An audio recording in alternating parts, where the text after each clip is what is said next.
나 몸에 죽은 삶, 내적인 고뇌 영적 전투라는 주제로 5장부터 8장까지의 내용을 저희가 한번 살펴보도록 하겠습니다. 끝나고 제가 다시 말씀드리겠지만 다음 주에는 4장이 아니고 3장, 9장부터 11장 조금 전체 주제와 약간 거리가 있는데 여기서도 조금씩 얘기하던 거가 이렇게 해서 확 나오는 장면이 있어요. 그래서 이 내용을 한번 보려고 하고요. 그래서 과제는 9장부터 11장까지 읽으시면 되겠습니다. 오늘은 5장부터 8장을 한번 전체적으로 훑어보려고요. 아까도 말씀하셨는데 지난주에 마지막이 너무 확 끝났다고 하셔가지고 저도 지금 고민을 하다가 이것저것 많이 잘 찾아서 넣어봤습니다. 그래서 5장부터 8장을 전체적으로 한번 쭉 훑어간다 보시면 되겠고, 지난주에 그림이 2장 있었잖아요. 오늘은 다 끝나고 나서 보니까 그림이 1장이더라고요.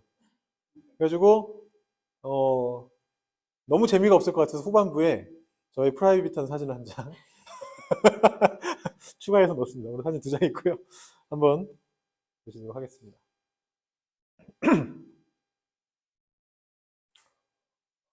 죄송합니다. 얘기하다가 침을 잘못 삼켰네요.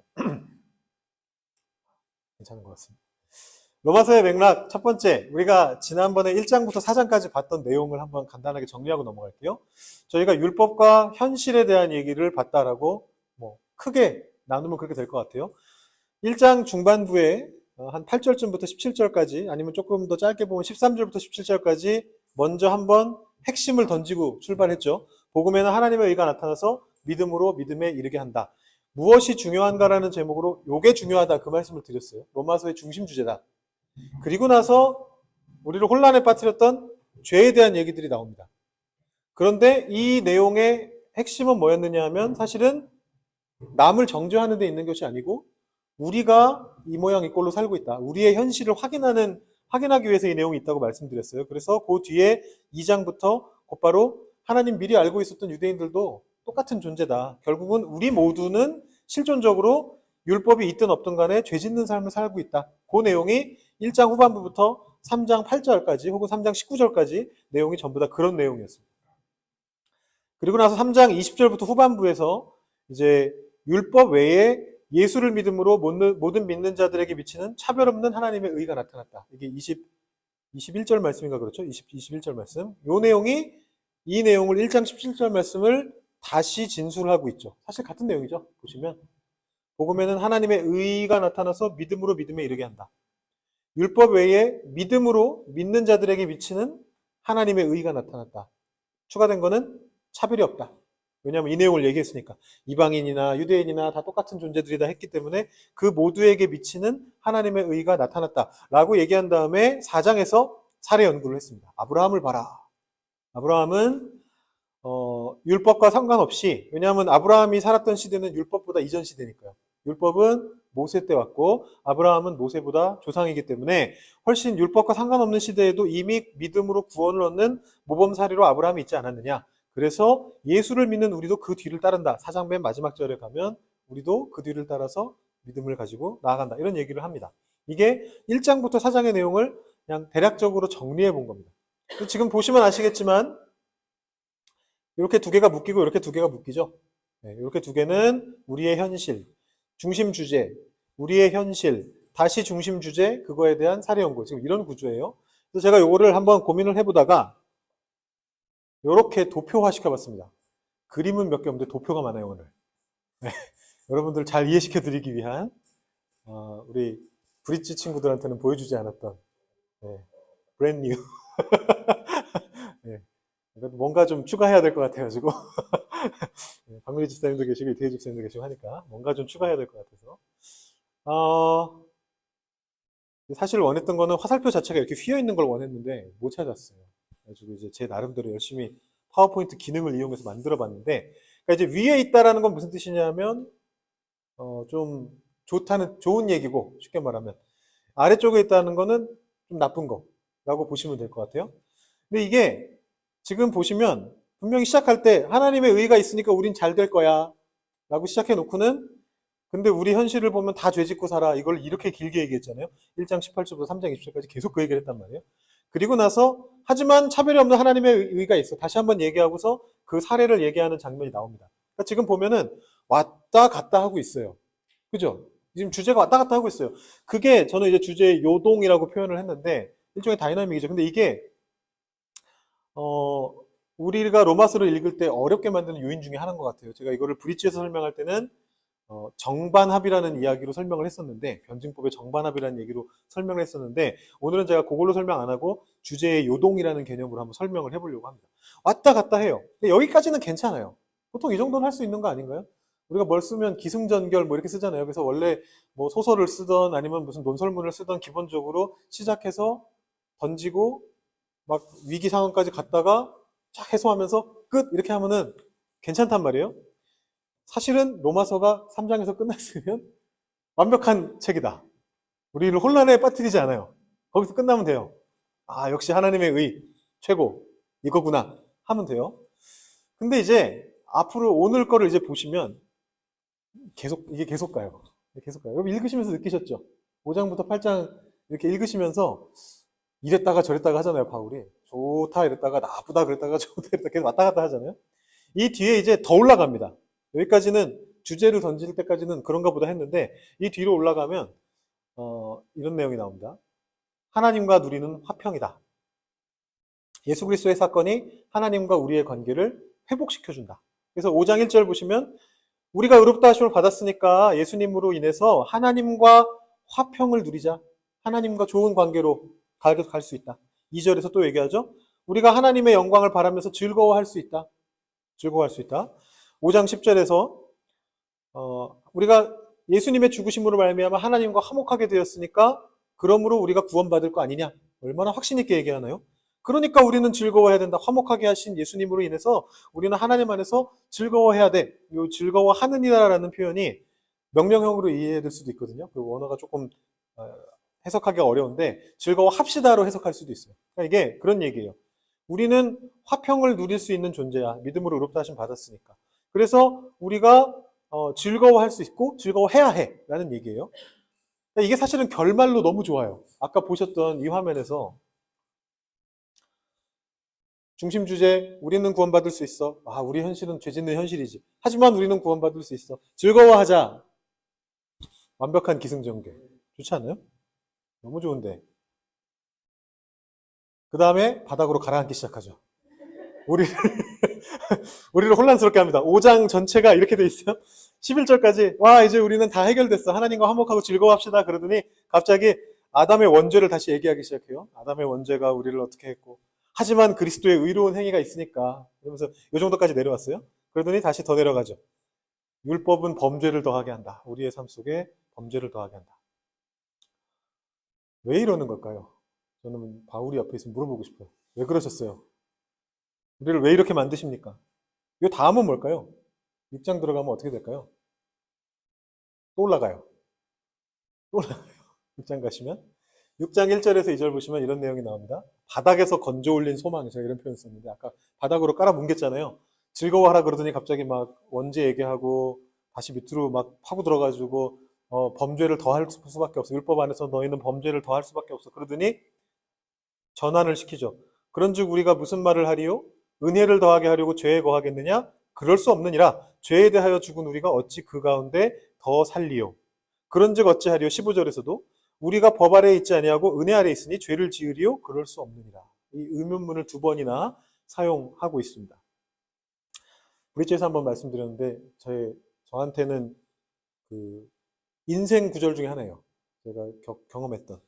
제가 대학생 때 이태기 집사님, 박민주 집사님 한번 더 들으시는 걸로. 제가 알기로 상호 형제도 들었을 것 같긴 한데 기억을 못할 수도 있으니까. 제가 대학생 때 대학부를 1년 동안 안 나갔어요. 제가 목사 아들이었거든요. 물론 담임 목사는 아니고 부목사 아들이긴 했지만 목사 아들이었거든요. 대학부를 1년 동안 안 나갔습니다. 이유가 있었어요. 왜 안 나갔냐면 제가 좀 삐딱한 기질이 있어요. 남들이 다 옳다 그러면 일단 한번 아닌 것 같은데 한번 이렇게 그러고 시작하는 그런 기질이 있어요. 그런데 대학부 예배를 그때 저희 교회는 대학부를 토요일 날 오후에 예배를 드렸는데 오후에 예배를 드리러 갔어요. 가서 이제 그날따라 왠지 모르겠는데 2층에 앉아서 예배를 드렸는데 큰 교회여서 이제 대학부도 이만한 예배당에서 이제 예배를 드렸는데 2층에 앉아서 이렇게 예배를 드리는데 그때만 해도 저희 교회는 대학부 예배가 전통 예배하고 좀 찬양 예배하고 섞여 있었어요. 그래서 앞부분은 찬양을 하고 그 다음부터 전통 예배 형식으로 가요. 찬양 시간에 막 보니까 사람들이 너무 열광적인 거예요. 밑에서 보니까 다 뛰고 막 손 들고, 그리고 혹시 방무라고 들어보셨습니까? 방무? 춤 무자인데요. 방언 말고 방무. 뭔지는 아시겠죠? 뭔지는 아시겠죠? 저쪽 한쪽에 나중에 제가 알게 됐는데 한참 선배인데 그 방무로 유명하신 분이 계셨대요. 그분이 막 이렇게 하면서 막 열심히 되게 춤추고 계셨어요. 근데 막 이런 춤이 아니고 막 손을 막 이렇게 하시는 이런 춤을 추셨어요. 그래서 막 열광적이었어요. 그러고 나서 이제 전통 예배가 시작됐어요. 오르간, 전자오르간 반주를 해가지고 막 시작됐어요. 중간에 찬송가 부르는 시간이 있었는데 사람들이 다 죽은 거예요. 2층에서 보니까 다 죽어 있어. 아까 막 열광적이셨던 분들이 방무도 안 하셔. 다 죽어 있어. 다 앉아 있고. 노래를 부르긴 하는 것 같은데 뭐 소리도 거의 안 들리고 거의 다 죽어가고 있어. 그래가지고 그때 저의 그 삐딱한 기질이 확, 뭐야 저 사람들 뭘 찬양한 거야? 하나님을 찬양한 거야? 음악을 찬양한 거야? 약간 이 생각이 확 들었어요. 그래가지고 1년 동안 핑계가 또 생겼어. 토요일 날 오후에 과외가 잡혔어요. 그래가지고 나 과외 시간이랑 겹쳐서 못 가. 그러고는 1년 동안 대학부 예배를 안 나갔어요. 근데 어차피 주일날 예배 나가니까. 근데 이제 제 친구가 절친, 중학교 때부터 절친 친구가 저를 전도해서 대학부 예배 나오라고 저를 전도해가지고 목사 아들을 전도해가지고 그 1년 후에 대학부 예배를 나갔습니다. 근데 나갔는데 여전히 그 삐딱한 게 안 풀려 있는 거예요. 그래서 수련회를 갔는데 첫날 수련회 저녁에 찬양하는데 이제 이런 식으로 앉아서 찬양을 하는데 저는 그 찬양 시간에 찬양을 하기가 싫은 거예요. 다른 사람들 막 열광적으로 찬양하고 있는데 찬양하기가 싫은 거예요.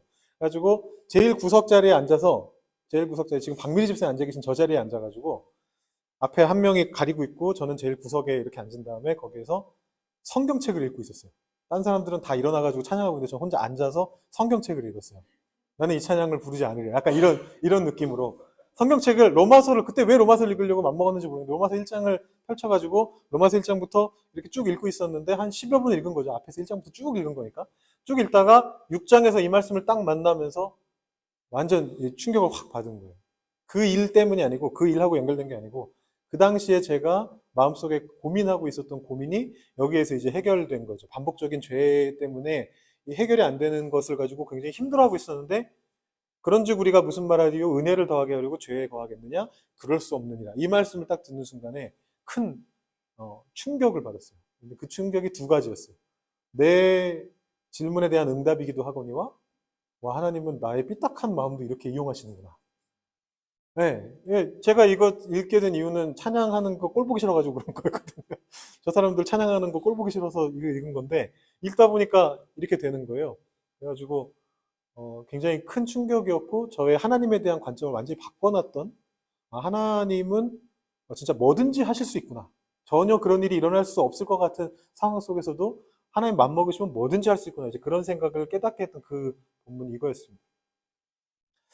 그때 주변에 있었던 사람들 되게 놀랐을 거예요. 그죠? 어떤 애가 찬양 시간에 찬양도 안 부르고 혼자서 막 성경 읽고 앉아있다가 갑자기 펑펑 울고 있으니까 얼마나 놀랐을까? 그런 생각이 드는데 말 그대로 바닥에서 건져 올린 소망이에요. 여태까지 바울은 지금 두 번이나 이렇게 밑으로 쳐박았어요. 1장 뒷부분부터 3장 사이에서 야 우리 현실은 죄 지을 수밖에 없어. 그리고는 막 끌어올렸다가 또 한 번 바닥으로 쳐박았어요. 율법을 따라서 우리는 어차피 죄 짓는 사람이야. 그러더니 바닥에서 이렇게 길어 올리죠. 그렇다고 우리가 죄에 거할 수 있느냐? 그것도 은혜를 더하게 하려고. 야 내가 죄를 더 많이 지어야 하나님 은혜가 더 커져. 이 말이 그 말이잖아요. 내가 죄를 더 많이 지어야 하나님 은혜가 더 커져. 그러니까 하나님 은혜가 더 커지게 만들려면 나는 더 죄를 지어야지. 말이 되니? 라고 물어보는 거잖아요. 말도 안 되는 소리잖아요. 그렇게 물어보면서 소망으로 전환을 시킵니다. 자, 그래서 6장에서 우리는 은혜 안에서 영생을 누린다라는 이 은혜에 대한 개념으로 확 올렸어요. 끄집어 올렸죠. 완전 끄집어 올렸어요. 문제는 7장이죠. 다시 또 쳐박죠. 제가 지금 사실은 다른 단어가 떠올랐는데 쌍격으로 시작하는 다른 단어가 떠올랐는데 거기까지 얘기하기 좀 그런 것 같아가지고 다시 한번 바닥으로 그냥 쳐박습니다. 우리의 현실 다시 나와요. 죄의 법이 우리를 사로잡는다. 더 심해졌어요. 이게 제가 파워포인트 화살표가 여기서 이만큼 더 내리니까 이렇게 안 내려가고 이렇게 내려가더라고요. 하여튼 뭐 달라지더라고요. 그래서 여기다가 지금 간당간당하게 놨는데 원래 저의 목적은 여기다 놓는 거였어요. 네, 여기다 놓는 거였어요. 아까보다 더 내려 보냈어요. 어떻게 할 방도가 없다라는 얘기예요. 그냥 우리가 죄 짓고 사는 현실 속에 있다 뭐 그 정도 개념이 아니고 우리는 진짜 어찌할 방도가 없다. 여러분 잘 아시는 그 말씀이잖아요. 오호라 나는 곤고한 사람이로다. 이 사망의 몸에서 누가 나를 건져내랴. 거기까지 내려보냅니다. 그리고 다시 8장에서 다시 끄집어 올리죠. 그럼에도 불구하고 하나님의 사랑에서 우리를 끊을 수는 없다. 그러니까 이거를 로마서를 그냥 읽다 보면은 도대체 뭔 소리를 하고 싶은 걸까? 라는 생각이 드는데 오히려 이것을 요동이라고 생각하면 그런 걸 느끼실 수 있을 수 있어요. 그게 무슨 뜻이냐면 그 내러티브의 흐름이죠. 이게 지금 내러티브의 흐름이잖아요. 이거는 의도적으로 얘를 강조하기 위한 목적인 거죠. 이게 갭이 크면 클수록 이거 더 느껴진단 말이에요. 우리가 하나님의 은혜를 정말 깨닫기 위해서는 죄가 얼마나 큰지를 알아야 되거든요. 그런 말씀 하시는 거 설교 때 들어보셨죠? 자기의 죄가 어느 정도인지를 모르면 하나님의 은혜가 얼마나 큰지도 몰라요. 그래서, 하나님께서 우리에게 주신 은혜는 값없는 은혜라고 하는데, 이 값없는 은혜를 우리의 죄의 개념을 우리가 인식하지 못하면, 인지하지 못하면 값싼 은혜로 바꿀 수 있는 위험이 있습니다. 이 말을 하신 분은 누구냐면 보네퍼 목사님이죠. 히틀러를 암살하는 시도에 가입하셨다가 감옥에 가서 순교하셨던 분이 바로 보네퍼 목사님인데 그분이 하셨던 얘기가 그거예요. 교회가 값없는 은혜를 값싼 은혜로 만들고 있다. 아까 6장 1절에서 은혜를 더하게 하려고 죄에 거하겠느냐? 그거 괜찮아라고 말하는 게 값싼 은혜죠. 내 죄가 별거 아니야. 그래서 하나님의 은혜도 별거 아니야. 나한테 공짜로 주셨는데 이 하나님이 공짜로 주신 은혜를 그냥 공짜 취급하는 거예요, 진짜로. 그 가치를 모르겠는 거죠. 자기의 죄의 얼마나 밑바닥인지를 모르는 사람들은 그 공짜가 그냥 공짜인 거예요. 길거리에서 나눠주는 전단지랑 똑같은 거예요. 네. 내가 그냥 길 걸어가고 있는데 지나가고 있던 어떤 맘씨 좋은 아주머니가 나한테 휴지를 주셨어. 화장실 갈 때 쓰라고. 땡큐. 그거예요. 하나님이 나한테 은혜를 땡큐. 오케이. 주셨어. 라고밖에 생각 못 하는 거예요. 근데 그 순간 막 배탈이 엄청 나가지고 화장실을 가야 될 상황이었다고 생각해 보세요. 무슨 얘기인지 이해되시죠? 네. 이게 그냥 휴지 하나인데 나한테 그게 너무 절실했을 때 내가 정말 당장 배탈이 났고 길에 있는 공중 화장실을 가야 되는데 휴지도 없는 거길 가야 되는데 그 앞에서 이걸 쓰시오 라고 나눠주고 있는 상황이라면 그 가치가 달라지잖아요. 하나님이 우리에게 주신 은혜와 사랑이 얼마나 큰지를 깨달으려면 우리의 현실을 알아야 돼요. 바울은 지금 계속 그걸 하고 있는데 점점 심하게 그 바운스를 주고 있는 거라고 생각하시면 될 것 같아요.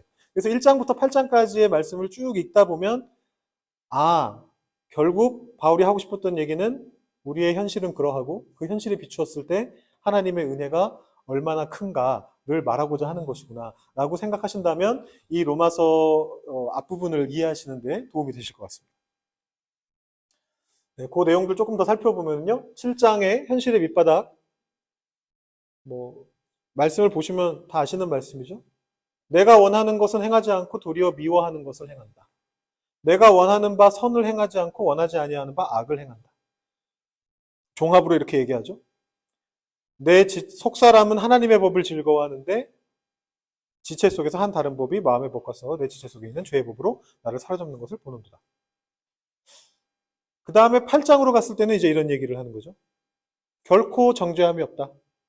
다시 뒤집는 거죠. 결코 정죄함이 없다. 생명의 성령의 법이 죄와 사망의 법에서 너를 해방하였다.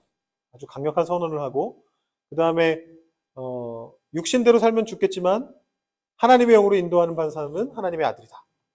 마지막 말씀, 너무나 잘 아시는 말씀. 그 어떤 피조물이라도 우리를 우리 주 그리스도 예수 안에 있는 하나님의 사랑에서 끊을 수 없으리라. 이렇게 해서 바닥에서 건져 올린 두 번째 소망을 이야기합니다. 더욱 강력하게 선포하는 거죠. 여기서 마치면 정말 짧게 5장부터 8장, 1장부터 8장을 완벽하게 정리한 거라고 볼 수 있겠습니다. 그런데 그냥 마치면은 아쉽잖아요. 그래서 이제 5장과 8장을 더 깊이 이해하는 세 가지 키워드를 한번 이야기해 보려고 합니다. 지난주 브릿지 설교에서 2개 말씀드렸고 내일 또 설교에서 하나 더 말씀드릴 건데 그 3가지를 이렇게 좀 정리해가지고 여러분들께 말씀드려 볼게요. 사실은 여러분들이 5장 8장 읽으시면서 느끼셨을 거예요. 이 부분을. 아까 첫 번째 그거 하고 왜 이렇게 왔다 갔다 하지? 그 부분과 함께 더불어서 이게 도대체 뭔 소리지? 왜 이렇게 헷갈리게 나와 있지? 라는 느낌을 받으셨던 것들이 몇 가지 있을 것 같아요. 제가 물어보면 실례겠죠. 제가 그냥 말씀드리는 게 낫겠죠. 약간 그런 느낌이신 것 같아요. 네, 표정이 좀 그러신 것 같아가지고. 첫 번째는 율법과 죄의 관계예요. 5장부터 8장까지 특히 6장, 7장에서 이게 반복되는데 율법이 도대체 좋은 놈인가 나쁜 놈인가 굉장히 헷갈리게 적어놨어요. 그죠? 네. 율법이 죄를 부추긴다는 건지 아니면 율법이 죄와는 관련이 없다는 건지 율법은 선하다는 건지 율법 자체가 악하다는 건지 굉장히 사람 헷갈리게 적어놨습니다. 이 부분을 한번 좀 짚고 넘어가고요. 두 번째는 육신과 영혼의 관계. 이것도 혹시 읽으시면서 조금 이게 뭔 말인가 싶으셨던 부분들이 있으셨을 것 같아요. 특히나 거기에 적혀있는 내용을 그대로 문자적으로 받아들이게 될 경우 육신은 악한 것이고 영혼은 선한 것이거든요. 그러면 사실은 우리가 빨리 육을 벗어야죠. 그죠? 네. 바울이 6장, 7장, 8장에 적어놓은 내용을 고스란히 받아들인다면 그냥 그 문자 그대로 거기 적혀있는 표면적인 그 표현 그대로 고스란히 받아들인다면 육으로부터 벗어나기 위해서는 우리 빨리 육신을 벗어 던져야 돼요. 빨리 영으로 가야죠. 그런 뜻인가? 우리가 어떻게 살면서 이걸 어떻게 해석할 것인가? 마지막은 성령과 사랑이라는 키워드입니다. 이 키워드는 얘네 둘은 6, 7장이고요. 요거는 8장이에요. 8장에서 우리가 보통 사랑에만 주목하는데요. 사실 8장을 읽어보시면 성령이 대단히 중요하게 나오고 있습니다. 거기 이유가 있어요. 오늘 이 3가지를 한번 하나씩 한번 짚고 넘어가 보도록 하겠습니다. 먼저 율법입니다. 도대체 죄의 문제에서 율법이 하는 역할은 무엇이냐라는 건데요. 여기 제가 말씀을 좀 적어놨는데 너무 작죠? 보이세요? 보이세요? 네. 혹시 안 보이시면 5절부터 14절까지를 찾아서 보시면 되는데, 제가 중간에 한두 절만 빼고, 너무 양이 많아서 한두 절 뺀 거고요. 여기 이제 보시면, 율법이 이렇게 나옵니다. 율법으로 말미암는 죄의 정욕이다. 무슨 뜻입니까? 죄의 욕정이 어디서부터 나온다? 죄를 저지르려고 하는 마음이 어디서 나온다? 율법으로부터 나온다. 나쁜 얘기네요. 그 다음에 뭐라 그러느냐 하면, 영의 새로운 것으로 섬겨야지, 율법 조문에 묵은 것으로 해서는 안 된다. 나쁜 얘기죠? 네, 버려야 된다 이거죠? 나쁜 거다, 오래된 거다. 근데 그러더니 뭐라 그러느냐 하면 바로 다음 절입니다. 그런즉 우리가 무슨 말을 하리요? 율법이 죄냐? 그럴 수 없느니라. 방금 이렇게 얘기해 놓고서 율법으로 죄가 나온다 그러더니 율법이 죄냐? 그럴 수 없느니라. 이러는 거예요. 그러더니 다시 2절 뒤에 계명이 이름에 죄는 살아났다. 이 계명이 율법이라는 뜻이죠. 율법 때문에 죄가 생겼는데 율법은 죄가 아니야. 하지만 계명 때문에 죄가 또 생겨났어. 지금 이러고 있어요. 뭔 소리를 하는 건지 모르겠어요. 그래서 그 계명이 나를 사망에 이르겠다. 죄를 살아나게 하고 나를 사망에 이르게 만들었다. 와. 그러더니 2절 뒤에 율법은 거룩하고 계명도 거룩하고 의로우며 선하도다. 네, 거의 지금 아수라백작이거든요. 네, 요렇게 서가지고 좋은 얘기하고 요렇게 서가지고 나쁜 얘기하고 지금 그러고 있잖아요. 이렇게 딱 아수라백작. 보시다시피 빨간색이 나쁜 거, 파란색이 좋은 겁니다. 색깔 구분을 해놨습니다. 또 얘기하죠? 계명으로 말미암아 죄로 심히 죄되게 하려 합니다. 이 앞에 나오긴 했어요. 선한 것이 내게 사망이 되었느냐? 그럴 수는 없느니라.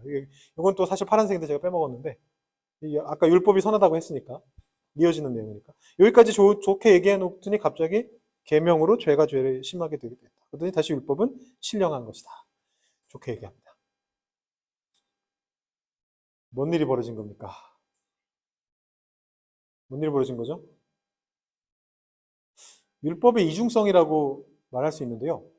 이 바울 신학에서 이게 굉장히 중요하게 나와요. 물론 이거는 바울에서만 나오는 건 아니고 복음서에서도 나오긴 나옵니다. 예수님도 비슷한 말씀을 하시긴 하셨어요. 율법에 대해서 얘기하시다가 내가 율법을 폐하러 온 것이 아니다 이런 이야기를 하셨는데 바울한테서 굉장히 많이 나오고 특히 로마서에서는 굉장히 많이 나옵니다. 일단 우리가 알아야 될 것은 뭐냐면 율법이 곧 죄인 것은 아니다라는 거예요. 아까도 여러분 잘 보셨겠지만 자세히 보시면 같은 말을 반대로 계속 얘기하는 것처럼 보이지만 아주 정확하게 말하면 율법이 죄라고는 얘기 안 해요. 율법 때문에 죄가 살아난다. 율법 때문에 죄가 왔다. 율법 때문에 죄가 어떻게 됐다. 이렇게 얘기하지만 율법은 죄인 것은 아니다. 라고 얘기하거든요. 그러면 어떻게 그걸 이해해야 되느냐? 그러나 율법은 죄가 사망의 열매를 맺는 과정을 촉진하는 역할을 한다. 라는 거예요. 이게 무슨 말이냐면 지금 예수님도 그렇고 바울도 그렇고 구약의 율법의 가치에 대해서 얘기하고 있어요. 구약의 율법, 즉 유대인들이 따라왔던 구약의 율법이 어떤 가치를 가지고 있는가를 얘기하는 중이에요. 문제는 뭐냐 하면 율법으로 우리가 구원을 얻을 수 있다라고 말하면 예수님이 필요 없어져요. 그죠?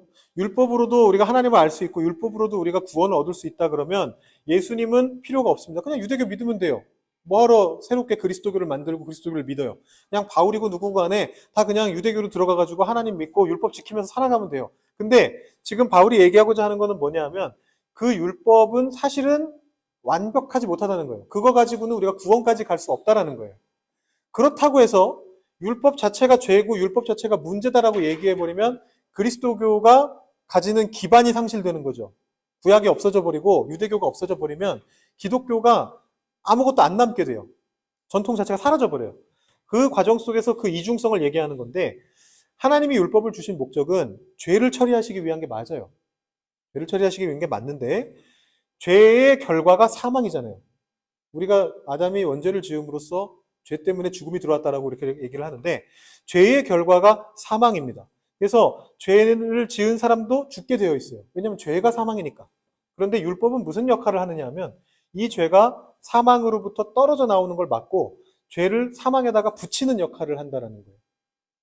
그게 아까 그 로마서 7장 내용을 쭉 읽어보시면 계속 그런 표현이 나와요. 율법이 죄로 하여금 사망의 열매를 맺게 만든다. 이런 식의 표현들을 나와요. 죄가 사망으로부터 떨어져서 인간에게 들러붙어 있지 못하고 죄가 사망 쪽으로 가게끔 만드는 역할을 하는 게 율법입니다. 그래서 온실효과라는 표현을 쓴 주석가가 있었고 또 어떤 주석가는 같은 주석가가 뭐라고 또 표현했느냐 하면 율법은 하나님의 비밀 첩보원과 같다. 그래서 죄의 밑으로 들어가서 그 죄가 도망치지 못하게 그 죄를 사망에다가 묶어놓는 역할을 하는 비밀 첩보원이다. 이런 얘기를 해요. 문제는 뭐냐 하면 이 과정 속에서 우리가 죄에 따라 붙음으로써 사망에 가게 된다는 것이죠. 율법의 목적은 우리를 사망으로 이르게 만드는 게 목적이 아니고 율법의 원래 목적은 죄를 사망에 이르게 만드는 게 율법의 원래 목적이에요. 근데 우리 인간이 이 죄로부터 벗어나지 못하기 때문에 죄를 놓치지 못하기 때문에 결과적으로 율법이 우리를 사망에 이르게 만든다는 거예요. 우리의 죄를 드러내기 때문에. 이거 이해되세요? 무슨 말인지? 그러니까 율법 자체가 나쁜 건 아니에요. 율법은 엄연히 죄를 사망에 이르게 하는 그 중요한 역할을 수행해요. 그런데 그 과정 속에서 우리는 참 무식하고 멍청한 거죠. 인간들이. 네, 제가 브릿지에서 그런 표현 썼는데 원숭이 잡을 때 그런 유명한 얘기 있잖아요. 동남아에서 원숭이 잡을 때 그런 거 쓴다면서요. 이 원숭이가 좋아하는 열매를 이게 좁은 병 속에다 집어넣고 그래서 원숭이가 손을 쑥 집어넣은 다음에 그걸 이렇게 집어들고 꺼내려고 안 꺼내져가지고 그걸 꺼내려고 하다가 잡는다. 뭐 이런 얘기 있잖아요. 딱 우리가 그 상황이에요. 우리가 죄를 집어들고는 죽음이 우리에게 다가오고 있는데 율법이 죄 있는 사람은 죽는다. 죄는 사망의 열매다. 계속 율법이 얘기하고 있는데도 그 칼날이 다가오고 있는데도 그냥 그걸 붙잡고 안 놓고 있는 게 바로 우리 인간인 거죠. 결과적으로 우리는 율법 때문에 죽게 되는 거예요. 율법이 우리를 사망에 이르게 만드는 거죠. 그러면 손을 놓으면 되지 않습니까? 뭐 어디까지나 비유니까요. 사실상 우리가 그거를 이미 꽉 잡고 너무 오래돼서 우리는 놓을 수 없게 된 상태인 거죠. 엉켜 붙은 거죠. 병과 하나가 됐어요. 죄와 우리는 하나가 되어버렸습니다. 그래서 율법으로는 우리가 구원으로 못 간다라는 거예요. 원칙적으로는 율법이 죄를 사망으로 보내고 우리를 구원해야 되지만 우리가 죄에 들러붙어 있기 때문에 우리가 그 율법으로 인해서 구원받지 못하고 사망에 이르게 된다는 것이 바울의 논리 전개입니다. 그리고 기독교의 논리 전개입니다. 네, 다 된 거죠. 율법과 죄의 관계에 대한 얘기는 다 끝난 거죠. 그 다음에 이제 육신과 영혼에 대한 얘기인데 이제 7장 읽어보시면 그런 얘기들이 나와요. 육신은 굉장히 부정적으로 말하면서 영혼은 되게 긍정적으로 말하는 장면들이 나옵니다. 역시나 빨간색이 나쁜 놈입니다. 육신, 지체, 그러더니 영 나왔습니다. 새로운 것, 좋은 거예요. 14절 가니까 신령, 율법은 신령하다, 좋다. 그러더니 나는 육신에 속해서 죄 아래 팔렸다. 육신은 나쁜 거.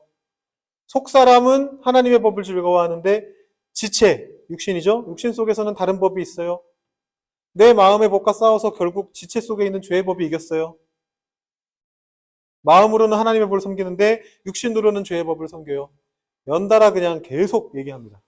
육신은 나쁜 거, 영은 좋은 거. 여러분 그러면 어떻게 해야 됩니까? 어떻게 이해해야 됩니까? 이 본문을. 여러분은 여러분의 육신이 악한 모습을 볼 때 어떻게 하세요? 여러분의 육신이 악할 때가 있으세요? 육신 때문에 내가 악하다라는 느낌 받으실 때 있으세요? 몸 때문에. 어떤 때요? 어떤 때요? 핸드폰을 망가뜨릴 때 던지시는 건가요, 혹시? 집어 던지시는 건가요? 그 본문을 이해하기가 쉽지 않은데, 사실 우리가 그렇게 많이 이해해요. 이 본문을 읽으면서, 아, 내 육신이 문제로구나. 내 몸이 문제로구나. 라는 생각을 하는데요. 실질적으로는 그 본문을 그렇게 이해하기가 좀 힘들어요. 왜냐하면 육신과 영에 대한 성경의 이론들이 있습니다. 제일 많이 우리가 알고 있는 게 이분설인데, 인간은 영혼과 육체로 이루어져 있다는 거예요. 인간은 영혼과 육체 둘로 이루어져 있다. 그러니까 이제 이렇게 이해하면, 우리가 보통 이렇게 이해해요. 보통 크리스천들이 이렇게 이해해요. 그래서, 육체가 죽으면 영혼이 하나님께 가겠지. 이렇게 생각하는 것도 이 개념이에요. 그런데 성경 안에는 우리의 육신과 영을 이렇게 둘로 나누는 기준도 있지만 가끔 보시면 셋으로 나누는 경우가 있어요. 영과 혼을 나눠서 생각하는 경우들이 있어요. 영은 영대로, 혼은 혼대로, 육은 육대로. 실제로 그렇게 나와요. 성경 읽다 보면 너희의 영과 혼과 육을 이렇게 세 가지를 따로 언급하는 그런 장면들이 있습니다. 이 영은 영어로 스피릿이고 혼은 영어로 soul인데요. 스피릿, soul 이렇게 보통 번역을 하고요. 우리나라 무속신앙 이런 데도 사실 이런 식으로 얘기하는 경우도 있죠. 넋이라는 거 따로 생각하고, 영이라는 거 따로 생각하고 이제 그러는 경우들이 있는데, 그런 경우라고 보시면 돼요. 근데 이 혼이라고 하는 것은, 요즘식으로 바꿔 말하면, 심리학 용어 같은 걸로 바꿔 말하면 자아라고 봐도 될 것 같아요. 어떻게 보면. soul이라는 게 그런 뜻이 있다면서요. 브릿지에서 얘기해 보니까. 약간 자기 생각, 마음, 이런 쪽으로 해석하기 좋다고. 스피릿보다는. 네, 그런 얘기 하더라고요. 그래서, 이 3분설로 이해를 하면 아까 그 말씀도 사실 이해가 더 잘 되기는 해요. 내 마음이 이쪽과 이쪽 사이에서 갈팡질팡 하다가 일로 가고 싶은데 일로 못 가고 일로 간다 라고 해석하면 사실 3분설로도 어느 정도 이해가 되긴 합니다. 근데 문제는요, 이 3분설이 지금 기독교의 정설이 아니에요. 이거는 약간 좀 이단 종파까지는 좀 그렇지만 하여튼 정통 기성교회 쪽보다는 다른 쪽에서 이런 얘기들을 자꾸 주장해요. 워치만니 이런 사람들도 이런 얘기를 하고, 이제 이 3분설에 대한 얘기를 자주 하는데, 특히 우리 장로교 전통에서는 보통 2분설을 얘기하거나 아니면 더 나아가서 영육일체설이라는 걸 말합니다. 사실 이거랑 큰 차이는 없어요. 이 조직신학을 하는 분들은, 시스테마틱 테올로지를 하시는 분들은, 저 개인적으로 저도 그 학부 때 조직신학을 열심히 하려고 노력했다가 이 구약학 성서학으로 빠져나오면서 조직신학 너무 성경 말씀을 이용하는 것 같아 이런 생각이 들어가지고, 아까 말씀드렸듯이 제가 좀 삐딱하잖아요. 성경 말씀을 진지하게 들여다보고 그 안에 깊이 있는 우물을 파야 되는데 그게 아니고 그냥 막 한 절씩 떼다가 자기네들 교리 설명하는데다가 막 갖다 붙이는 약간 그런 느낌이 들어가지고 그때부터 사실 조직신학을 좀 멀리 하긴 했어요. 근데 저의 어떤 그런 성향이 반영된 표현일 수도 있어요. 되게 중요하게 보시는 분들은 또 되게 중요하게 보실 거예요. 제가 보기엔 별로 중요하진 않은 것 같아요. 그러니까 이제 이 영육일체설은 뭐냐면, 인간이 기능적으로는 영혼과 육체 둘로 구분이 되지만 실체적으로는 하나다, 그런 이론이에요. 철학적인 얘기죠. 철학적인 얘기예요. 그래서 또 다른 이론인 잘 받아들이지 않는 단일설이라는 게 있는데, 그냥 영이나 육이나 다 하나다. 인간은 영이나 육이나 하나다. 이거는 이제 이 입장을 따르면 심각하게 문제가 생기죠. 우리가 육체가 죽었을 때 영도 같이 죽는 거니까. 네, 그래서 요거는 기독교에서 거의 받아들이지 않는 설이고, 이 영육일체설은 요거와 요게 합쳐져 있는 설이다 이렇게 보시면 되는데 거의 하여튼 기능적으로는 비슷한 거예요. 인간에게 영혼이 하나 있고 육체가 있는데 그 둘이 몸 안에서 이렇게 하나로 묶여가지고 같이 간다. 그게 이제 기본적으로 특히 장로교가 추구하는 개신교가 추구하는 육신과 영에 대한 이론입니다. 그럼 이걸 가지고 아까 그걸 해석을 해봐야 되는데 육체를 죽이고 우리 영만 살리자고 하면 아까 말씀드린 것처럼 어떤 문제가 생겨요? 네, 당장 빨리 하늘나라 가야죠. 지금 당장. 네. 근데 그것도 사실 문제가 있네요. 요걸 따르면. 영육일체설을 따르면 육체만 죽일 수 없으니까. 어차피 일체제니까. 어쨌든 그런데 오늘 본문을 자세히 들여다보면 이 얘기가 아니에요. 영혼과 육체를 나누는데 목적이 있지가 않아요. 여기 보면 뭐라고 되어 있느냐면 우리가 육신에 있을 때에는 이라고 했습니다. when이죠, when. 우리가 육체에 있을 때에는. 그 육신에 없을 때도 있겠네요. 죽은 뒤 얘기하는 건가요? 과거형이에요. 열매를 맺게 하였더니 지금 무슨 얘기를 하고 있느냐면 바울이 로마 교회에 있는 사람들한테 편지를 쓰면서 너희가 육신에 있을 때가 있었지 지금은 아니야 라고 얘기하는 거예요. 그럼 이제 이 육신이라는 게 우리가 생각하는 이 몸이 아니라는 걸 알 수 있죠. 지금 이게 비유적으로 쓰이고 있는 거예요. 6절에도 보시면 우리가 얽매였던 것에 대하여 육신에 대하여 우리는 죽었대요. 우리는 이미 육신에 대해서 죽었기 때문에 율법에서 벗어났고 그래서 이제 영의 새로운 것을 우리가 섬길 수 있다는 거예요. 하는 나라 안 가도. 우리 몸을 가지고서도. 결국 이 얘기는 우리의 영과 육을 구분하는 데 목적이 있는 게 아닙니다. 그럼 뭐에 목적이 있는 걸까요?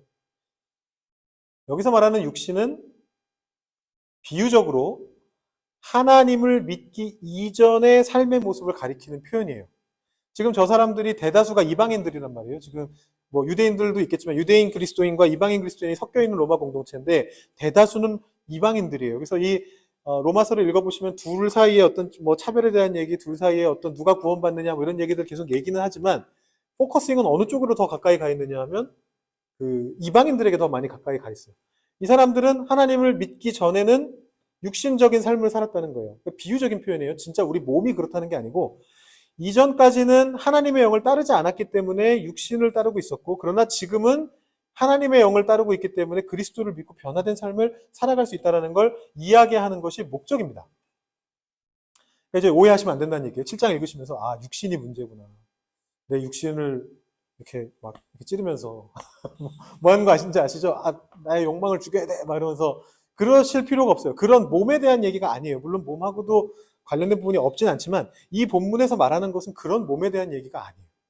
우리의 과거의 습관으로부터 우리는 벗어날 수 있느냐라는 거. 죄 짓고 살던 습관.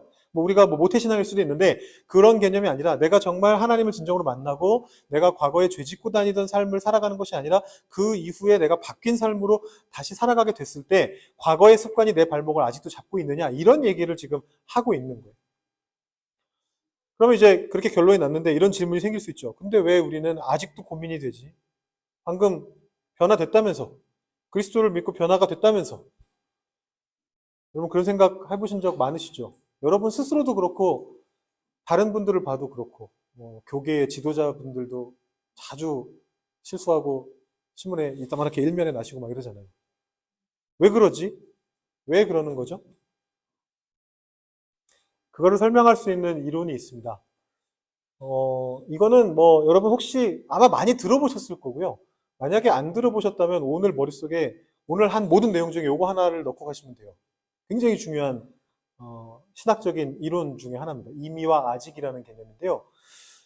이미, already와 아직 아니, 난 옛의 변증법이라는 거. 이게 뭐냐 하면 우리는 어떤 세상을 살아가고 있느냐 하면 하나님의 나라가 이미 시작됐으나 아직 완성되지 않은 하나님의 나라를 우리는 살아가고 있다라는 이론입니다.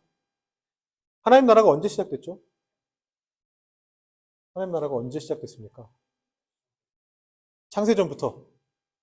그것도 틀린 말씀은 아니지만 여기서 말하는 거는 예수님이 오신 것을 얘기해요. 하나님의 인베이전이었죠. 이 땅에 아담이 원죄를 짓고 나서 죄에 묶여서 살아가고 있던 이 사회, 이 땅 위에 하나님께서 쳐들어오십니다. 하나님께서 쳐들어오셨어요. 근데 이때 하나님 나라가 시작은 됐는데, already 이미 시작은 됐는데 아직 끝나지는 않았습니다. 언제 끝나느냐? 언제 완성되느냐? 그 완성은 예수님 재림하실 때죠. 이게 초림이고 이게 재림이에요. 예수님이 처음 오셨을 때 이 땅에 육신을 입고 성육신 하셨던 2000년 전, 그리고 언제가 될지 모르지만 하나님께서 이 땅을 심판하시고 재림하셔서 심판하시고 우리 모두를 이제 하나님 나라로 데려가실 때, 그때 하나님 나라가 완성이 됩니다. 우리는 그 사이를 걸어가고 있는 중인 거예요. 그렇기 때문에 이 땅에는 지금 이 두 가지 요소가 같이 있는 거예요. 하나님적인 요소와 사탄적인 죄의 요소가 같이 섞여 있는 거예요. 다만, 그리고 우리가 갈팡질팡 하잖아요. 아까 얘기한 것도 그거잖아요. 바울도 그 얘기한 거잖아요. 결국은 우리가 때로는 이 생각을 하는데 또 우리는 또 이 생각을 하게 되고 자꾸 과거의 습관으로 돌아가게 되고 자꾸만 육신의 생각에 지게 된다. 이 얘기를 계속해서 하는데, 다만 우리한테 희망이 하나 있습니다.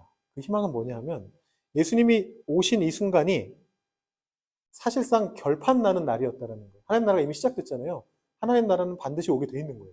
이미 시작됐으니까. 지금은 아직 섞여 있는 것처럼 보이고 아직 서로 싸우는 것처럼 보이지만 실제로는 하나님의 나라가 이미 시작됐기 때문에 하나님 나라가 계속해서 이겨가고 있어요.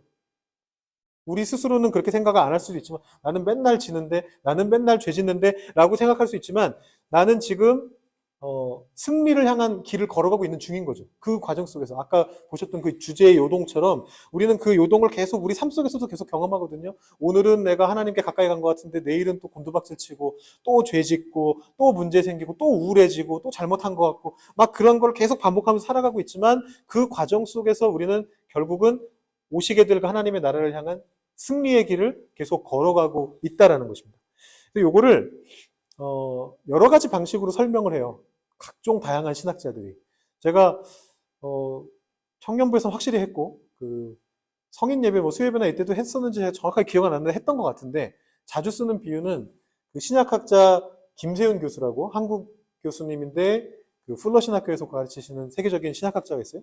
이 김세윤 교수님이 사용하셨던 비유인데, 그 비유는 뭐냐면 요거를 어떻게 비유하냐면 노르망디 상륙 작전과 같다.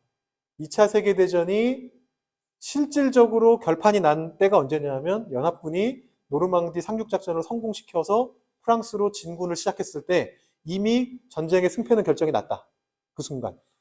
독일군이 할 수 있는 건 뭐밖에 없었느냐 하면 계속 패배하면서 퇴각하는 거죠. 이미 대세는 이미 패배로 결정이 났는데 당장 물러날 수는 없으니까 여기서 전투하고 저기서 전투하고 여기서 전투하고 하면서 막 계속 전투는 하지만 계속 밀려나는 거죠. 그리고 나서 마지막에 항복문서에 사인하는 순간에 그 실제 결판이 완전히 전쟁이 끝난 거죠. 그 과정과 마찬가지다. 패잔병들이 우리를 공격하고 있는 것이다. 라고 그렇게 설명을 합니다. 이해 잘 되시죠? 그 설명. 제가 그래서 자주 사용을 했는데 이번에 브릿지 설교를 준비하면서 기가 막힌 예화를 발견했어요. 저는 그분이 천재가 아닌가 싶으신데 혹시 여러분 중에 한 분은 아니시죠? 그 블로그에서 발견했거든요. 네이버 블로그인가 어디 무슨 티스토리인가 어디서 발견을 했는데 신학 공부 하신 것 같아요. 하신 것 같고, 근데 모르겠어요. 뭐 목사님인지 누군지 모르겠는데 그런 글들을 조금씩 올리세요. 근데 그분이 요거를 기가 막힌 비유 3가지로 설명을 하셨는데 앞에 2개는 빼고 제일 재밌는 거 하나만, 제일 머릿속에 쏙 박힐 거, 이제 그림이 나옵니다. 드디어 그것만 하나 보여드리겠습니다.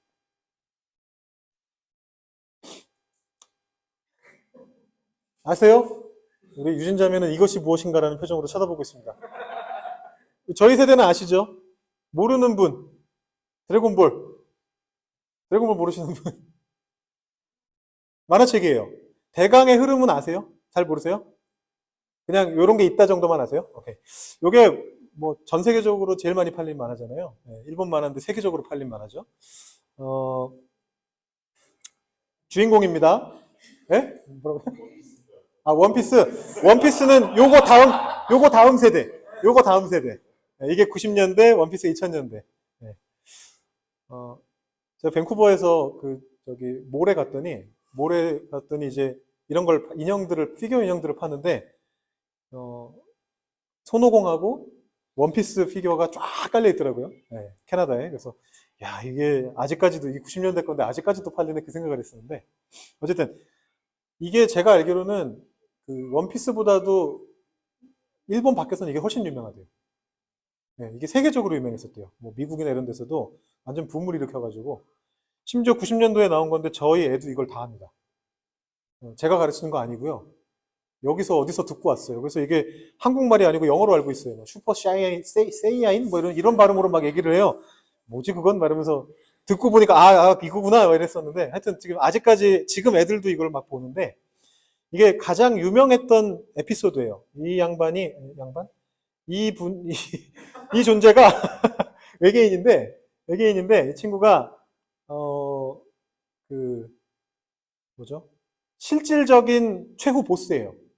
예, 이렇게 이 드래곤볼이 너무 유명해져가지고 연재를 끝내면 일본의 문화 산업이 망할 지경에 이르렀대요 그때 당시에.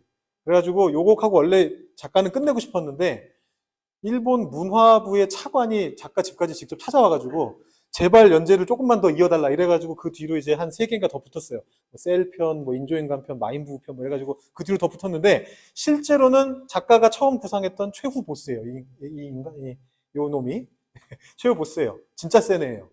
네. 얘가 그 엄청 자신만만하게 뭐 얘가 뭐 아무리 공격을 해도 다 이렇게 뭐 이렇게 받아치고 별것도 아니고 막 이렇게 손등으로 받아치고 막 이러면서 야 겨우 그 정도냐 막 이랬었어요. 근데 이 친구가 각성을 하죠. 머리가 노랗게 변합니다. 그게 바로 그 이름도 유명한 초사이어인인데 아직까지도 이렇게 애들이 다 열광하는 원래 검은 머리인데 어떤 각성을 하면서 능력이 그야말로 뭐 몇십 배 몇백 배로 훅 올라가는 그게 이제 이 사이어인이에요.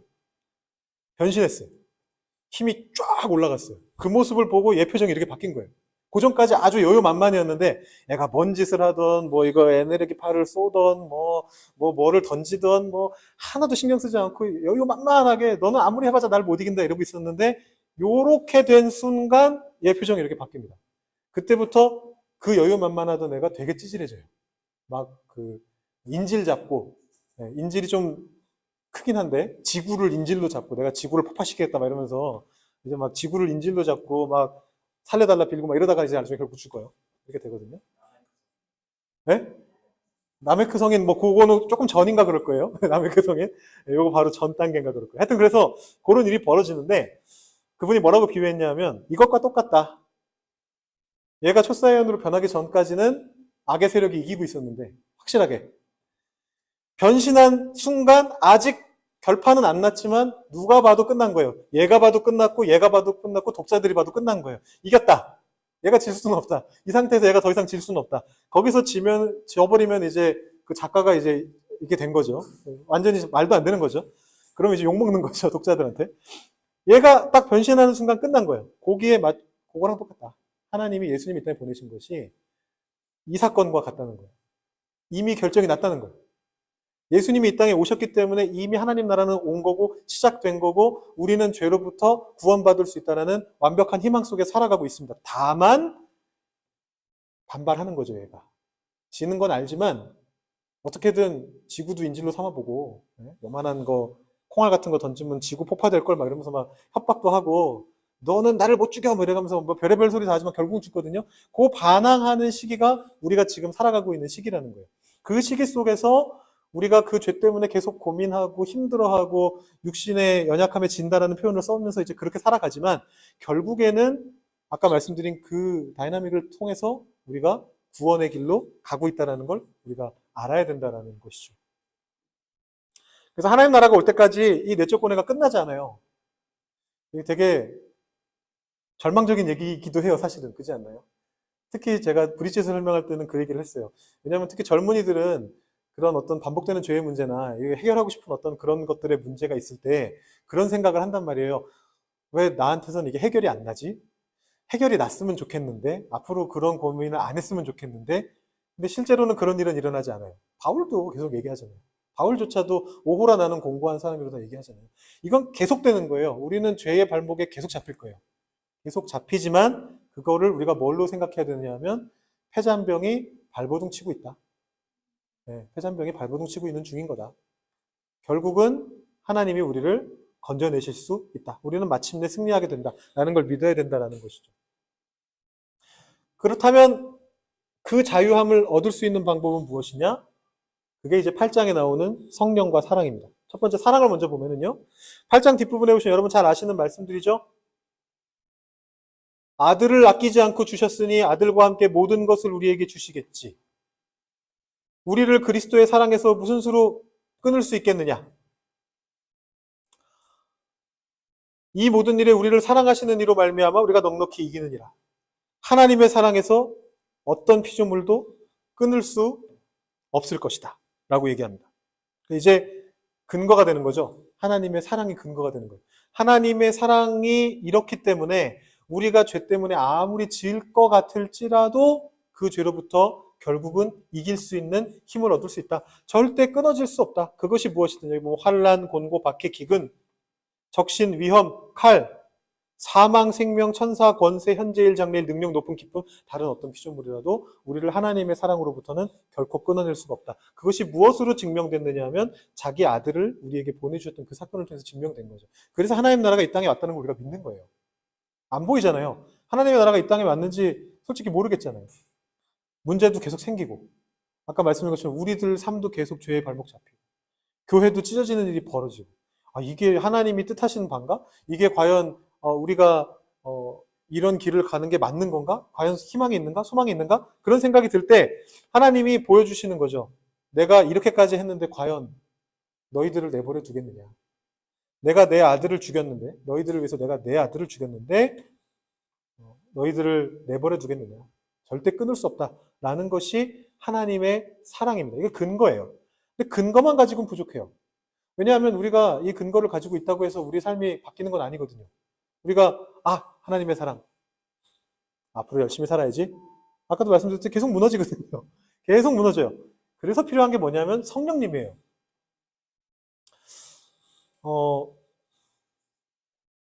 이 성령님의 역할이 뭐냐 하면 여기 보시면 8장 2절, 9절, 14절, 16절, 26절 제가 적어놨는데 더 있었어요. 약간 두세 절 더 있는데 공간이 모자라서 이제 대표적인 말씀만 적었는데 여기 보시면 성령의 법에 대한 얘기가 나오고 너희 속에 하나님의 영이 거하시면 또 그리스도의 영이 없으면 이런 표현이 나오고 또 무릇 하나님의 영으로 인도함을 받는 사람은 하나님의 아들이다 이런 말도 나오고요.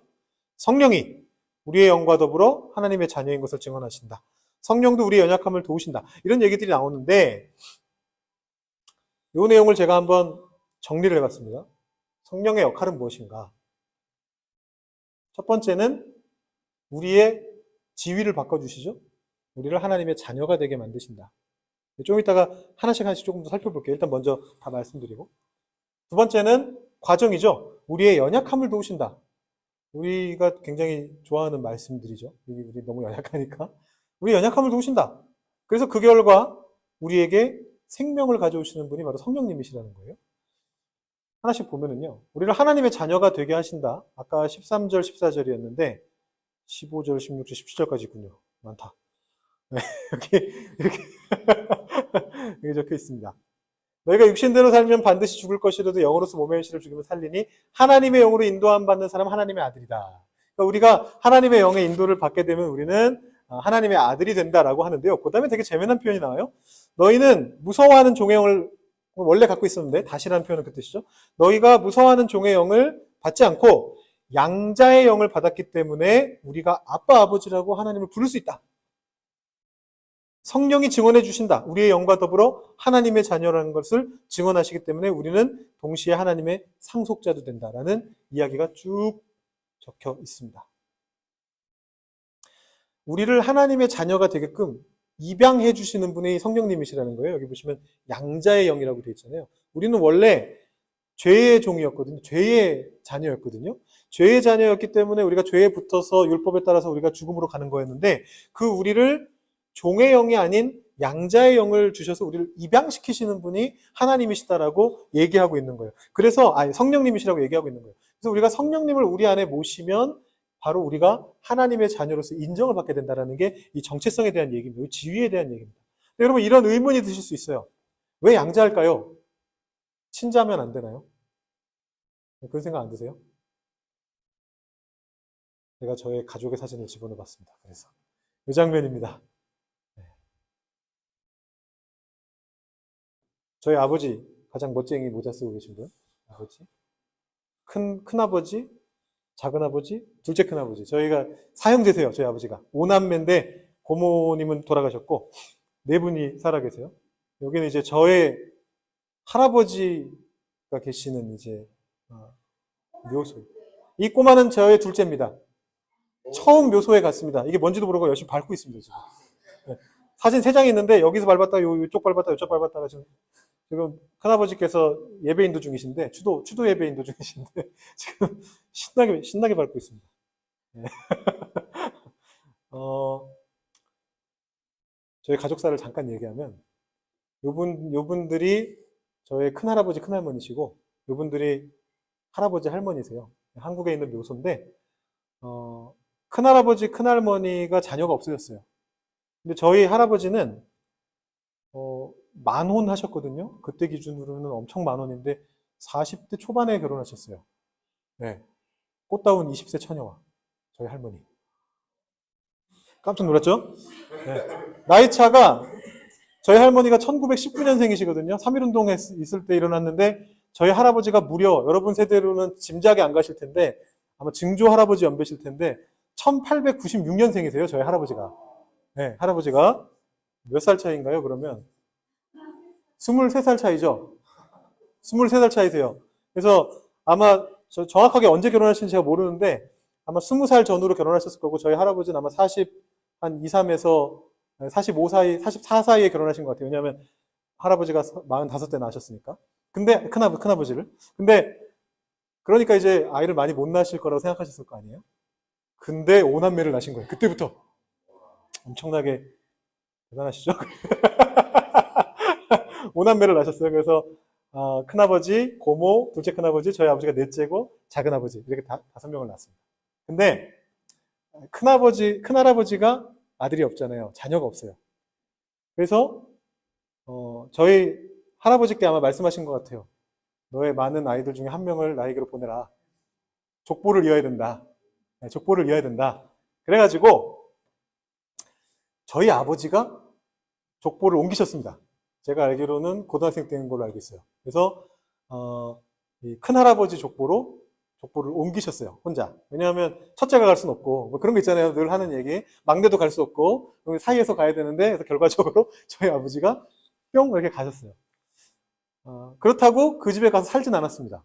그냥 진짜 말 그대로 족보만 옮긴 거예요. 족보만 옮겨서 그렇게 됐고 그래서 여기 보시면 제 이름이 여기 잘 안 보이시지만 저희 아버지 이름과 제 이름이 있어요.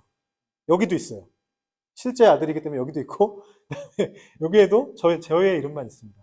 그래서 이제 어릴 때 명절에 어디 가면 저희 큰아버지가 좀 보수적이셔서 뭐 그런 거 되게 중요시 하셨거든요. 장남, 뭐 장손 이런 거 되게 중요시 하셨어요. 여기 가려져 있는 사진에 장손 형님이 계세요. 제 사촌 형님이. 그래서 막 그런 얘기 한참 하시면 나중에 저희 아버지가 저한테만 몰래 농담으로 진짜 장손은 넌데 이러셨었어요. 족보상으로는 큰할아버지의 후예니까 제가 그런 얘기를 하셨습니다. 이 얘기를 왜 하냐면 지금쯤 여러분들이 되게 지루해지셨을 것 같아서 좀 이제 옛날 얘기 들려드리면서 양자가 뭐냐. 그러니까 여러분이 현대 감각으로 양자를 생각하면 불편하실 수 있어요. 왜 우리가 하나님의 친자가 아니고 왜 하나님의 양자가 되지? 근데 과거의 생각을 해보시면 이 양자가 됐다는 거는 사실 친자가 된 거랑 똑같은 거예요. 이해되시죠?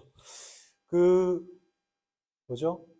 조선 왕실에서 어떤 왕이 대가 끊어져가지고 다른 이제 한미한이 아니라 뭐라 그러죠? 그 반계에서 어떤 왕을 이렇게 데려오게 되면 뭐 철종이라던가 옛날 왕들 중에 이제 아버지가 왕이 아니고 이제 좀 떨어져 있었던 사람이 왕위에 오르게 되잖아요. 그러면 어떻게 왕위를 잇게 했냐면 항상 그 전 왕의 양자로 입적을 시켰습니다. 그래야 정통성이 만들어지는 거예요. 이 사람은 옛날 어느 왕의 몇째 아들이 아니고 그러면 이제 이 사람이 왕 되는 게 좀 그러니까 불편하니까 이 사람은 방금 돌아가신 전 왕의 아들이다 라고 선언을 하고서 그 사람이 왕위에 오르는 겁니다. 우리가 받은 양자의 영이 그런 거예요. 양자의 영이라고 해서 하나님 우리를 무시하시는 것이 아니고 이 양자의 영이 바로 우리가 하나님을 아버지로 모실 수 있게 되는 친자와 양자가 여기서는 아무 차이가 없는 거예요. 이 고대 사회를 기준으로 하면 아무 차이가 없는 거예요. 우리를 하나님의 영을 우리가 우리 마음에 모시면 그 영이 우리 안에 들어오심으로 말미암아 우리 자신이 하나님의 자녀가 된다는 걸 우리가 알아야 된다는 것을 이렇게 설명하고 있는 겁니다. 8장 15절이. 두 번째는 우리의 연약함을 도우신다는 것이죠. 우리가 너무 잘 아는 말씀이죠. 제가 준비한 재미난 얘기는 끝났기 때문에 이 마지막은 또 후딱 지나가 보도록 하겠습니다. 너무 잘 하시니까. 성령도 우리의 연약함을 도우신다. 우리는 기도할 바를 모르나 성령이 말할 수 없는 탄식으로 우리를 위해 친히 간구하신다. 우리 힘들 때마다 위로가 되는 말씀이잖아요. 너무나 위로가 되는 말씀이고, 이 말씀을 가지고 만들어진 찬양이 누군가 널 위해 기도하네죠. 누군가 널 위해 기도하네. 물론 거기서 말하는 그 누군가가 꼭 성령님이 아니라 사람일 수도 있지만, 내 부모님, 내 뭐 할머니, 나를 위해서 어디선가 기도해주고 있는 어떤 사람일 수도 있지만, 거기서 아마 그 시를 쓰신 분이 처음에 상정하셨던 분은 분명히 성령님이실 거예요. 이 말씀을 바탕으로 쓴 거죠. 그래서 우리가 아까 이 과정 속에서 지칠 때, 이 과정 속에서 나는 못 일어날 것 같고, 처박혔는데 올라갈 길이 안 보이는 것 같은, 그게 길어지고 점점 힘들어질 때 하나님께서 말씀하시는 것은 성령이 우리를 도와주고 계신다. 그 과정을 함께 가야 될 존재는 성령이라는 거죠. 그러니까 우리가 하나님의 사랑을 아는 것만으로는 부족하고, 하나님의 사랑을 알면서 동시에 우리가 매일매일의 삶에 성령이 임해서 성령님의 인도하심을 받겠다라는 고백을 해야 우리가 그 연약함에서 빠져나올 수 있다는 것을 말씀해 주시는 거다라고 볼 수 있겠습니다. 그리고 마지막으로 결과적으로 우리에게 주시는 것이 생명이죠. 생명의 성령의 법이, 생명의 성령의 법이 죄와 사망의 법에서 너를 해방하였다. 육신의 생각은 사망이요 영의 생각은 생명과 평안이다. 예수를 죽은 자 가운데 살리신 이가 너희 안에 거하시는 그의 영으로 말미암아 너희 죽을 몸도 살리시리라. 결과적으로 우리에게 생명을 가져오고 영생을 가져오는 일이 벌어지는 것도 성령님의 사역이다 라고 그렇게 이야기를 하고 있습니다. 마지막으로 질문 하나, 여러분들이 하시진 않았지만 하실 수 있을 거라는 생각이 드는 질문 하나를 제가 미리 선제적으로 응답하고 오늘 마치겠습니다. 자, 우리 아까 봤던 말씀입니다. 양자의 영을 받았으므로 우리가 아빠 아버지라고 부르짖느니라. 요 절이 굉장히 문제네요. 아까도 양자 얘기 읽어가지고 했는데 또 질문이 생겼습니다.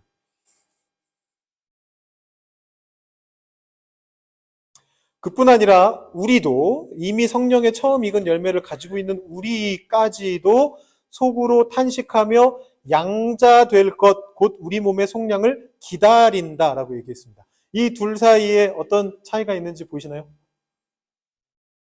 과거형, 미래형 차이가 있네요. 우리는 양자의 영을 받은 겁니까? 못 받은 겁니까? 혹시 이거 읽으시면서 의아하다 생각하신 적 없으세요? 이 내용이 무슨 소리지? 23절의 얘기가 도대체 무슨 소리지? 혹시 그런 생각 해보지 않으셨어요?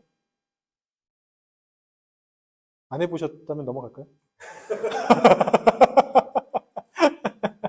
방금 들었어요.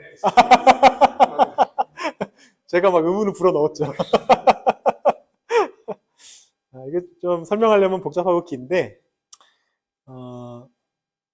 이제 저도 주석을 읽어봤거든요. 저도 의아해가지고 뭐지 하면서 읽어봤는데, 무슨 얘기냐면 여기에서의 양자의 영의 비유와 여기에서의 양자 비유가 서로 다른 비유래요. 바울이 그런 식으로 잘 썼나 봐요. 우리는 헷갈리는 거죠. 그러니까 같은 개념은 같이 가져온 건데 여기서 말하는 양자의 영이라는 거는 우리가 하나님의 자녀가 되었다 그런 뉘앙스고, 여기서 말하는 양자 된다는 것은 그 얘기가 아니고 우리는 이미 성령의 처음 익은 열매를 가졌죠. 그런데 요 23절 앞뒤의 문장을 보시면 무슨 얘기를 하고 있느냐 하면 우리에 대한 얘기가 아니고 피조물들에 대한 얘기를 하고 있어요. 이게 성령의 사역의 더 넓은 영역이거든요. 우리가 성령을 굉장히 좁혀봅니다. 제가 오늘 성령론을 여러분들께 얘기할 건 아니기 때문에 그걸 다 설명할 수는 없지만 이 8장에서 성령에 대한 부분을 보시다 보면 우리가 가지고 있는 성령에 대한 고정관념이 좀 깨지는 걸 보시게 될 거예요. 나중에 8장 혹시 다시 읽어보시게 된다면 그런 부분들을 생각하면서 읽어보시면 돼요. 우리가 보통 성령을 어떻게 폭을 좁혀서 생각하느냐 하면 우리에게 널리 알려져 있는 성령은 어떤 분이시냐면 우리를 방언을 하게 하시는 분이세요. 제일 널리 알려진 게. 그렇지 않나요? 그거잖아요. 이 순복음이 우리에게 가져온 순복음교회 오순절 교파가 우리에게 전해준 굉장히 좋은 이득이 있습니다. 그건 뭐냐면 성령이 중요하다는 강조예요. 오순절 교파가 성령 운동을 강조하기 전까지 기존의 개혁교회 장로교보다는 다른 전통에 있었던 사람들은 성령의 역할에 대해서 약간 좀 무시하고 무지했어요. 뭐 물론 그 중에서도 깊이 파는 분들이 계셨겠지만 전체적인 분위기가 그랬어요. 성령은 그냥 약간 이렇게 표현하면 정말 죄송한 얘기지만 약간 꽂아 놓은 보리자루 느낌? 그러니까 하나님이 계시고 세상을 창조하신 하나님이 계시고 그 다음에 우리를 구원하신 예수님이 계신데 성령님은 미묘해. 무슨 역할을 하시는지도 잘 모르겠고 막 약간 그런 느낌이었어요. 하여튼 삼위일체니까 계시긴 계신데 약간 제일 잘 무시당하는 그런 분이셨는데 오순절 교파가 지금 전에 한번 보여드렸지만 개신교 중에서 제일 많이 믿는 교파거든요. 오순절 교파가 성령 운동을 하면서 가져온 이득이 뭐냐면 성령님이 굉장히 파워풀하시구나. 성령님이 힘이 있으신 분이시구나. 그거예요. 다만 이 오순절 교파가 그렇게 하면서 가져왔던 단점은 뭐냐면 성령의 사역을 너무 좁혔어요. 성령의 사역의 영역을 딱 그것만 생각하게 된 거예요. 거의 대부분 순복음교회 다니는 사람들한테 성령 받았냐와 동의어는 뭐냐면 방언 받았냐예요. 성령 충만 이꼴 방언 받았냐예요. 그래서 다른 교파에 있는 사람들이 방언 못 받았다 그러면 되게 불쌍하게 봐요. 성령을 모르는구나. 예를 들면 자기 교회 다니는데 아직 방언 못 받았다 그러면 더 불쌍하게 봐요. 큰일 난 거죠. 얘 빨리 방언 받아야 되고 빨리 성령 받아야 되는데 못 받은 거잖아요.